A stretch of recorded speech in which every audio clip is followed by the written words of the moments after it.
Shams this morning dropped a tweet saying that the Atlanta Hawks have made an offer for Kevin Durant. At the start of this month, they made an offer of John Collins, Deandre Hunter, and a first, and I really don't think that will be enough. And I think if they're making another offer and this rumor is true, they'd probably up their price a little bit. I really only see like two viable trades for this team that are worth Kevin Durant and that beat like the Boston Celtics package or the Raptors package. And the first is John Collins, DeAndre Hunter, Onyeka Okongwu, 2024 first round pick underprotected, 2023 first round underprotected, and 2029 first round pick unprotected. This is like the first package I see and probably their best package I think that they can offer.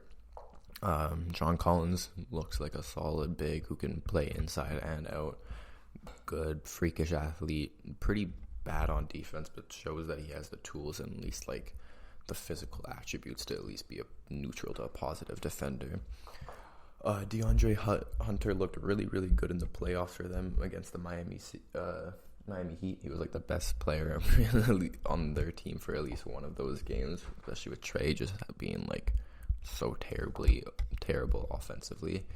It kind of comes down to what potential they see in Hunter, and I think he has the potential to be like a really, really solid two-way player, two-way wing, which is really valuable in this league, but I just don't see him being an all-star, like that valuable of a player, or like a star-level player down his career.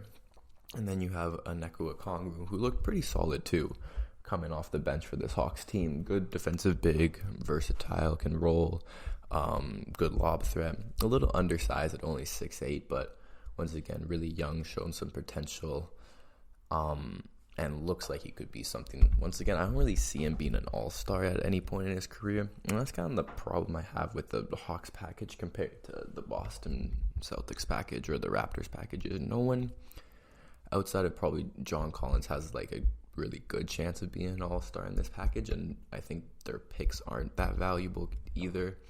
They can only offer 3 due to the Stephen rule, and one of them, they have the next 2 years, but then the last one would be in 2029. So who knows kind of if the Hawks want to commit to that or how good that pick will be. There was one other trade that I can see them offering, which is pretty much just John Collins, DeAndre Hunter, and then Jalen Johnson as salary fillers. They feel like they can, and then 3 first-round picks unprotected. If they think they can get Kevin Durant for that, then they should definitely push for that. But like once again, I just don't see how that's better than the Boston Celtics package or the Raptors package. I think the Raptors package, I'm probably a little bit biased here, but I think they probably have the best package. You put Gary Trent Jr., OG Anunoby, Thad for salary filler, and then just like 4 first-round picks. Maybe in the latest one will be a top 5, top 3 protected, but the rest would be all unprotected. And I think that's just much better than any package the Hawks can put together. I think OG and Gary Trent Jr. both have higher ceilings than everyone that the Hawks could offer outside of maybe John Collins. I think the Raptors just have more picks to offer. Yeah, maybe they're less valuable picks, but I think just quantity matters more in this situation. And then you have the Boston Celtics trade package of Jaylen Brown, Derek White, and then like a pick, which I think is pretty good. I think also that's probably the best package out of the 3 that I've talked about. Jaylen Brown is like a full-on all-star caliber player, potential all-NBA player later down his career if he can just kind of build out his game that he's been able to improve on each year.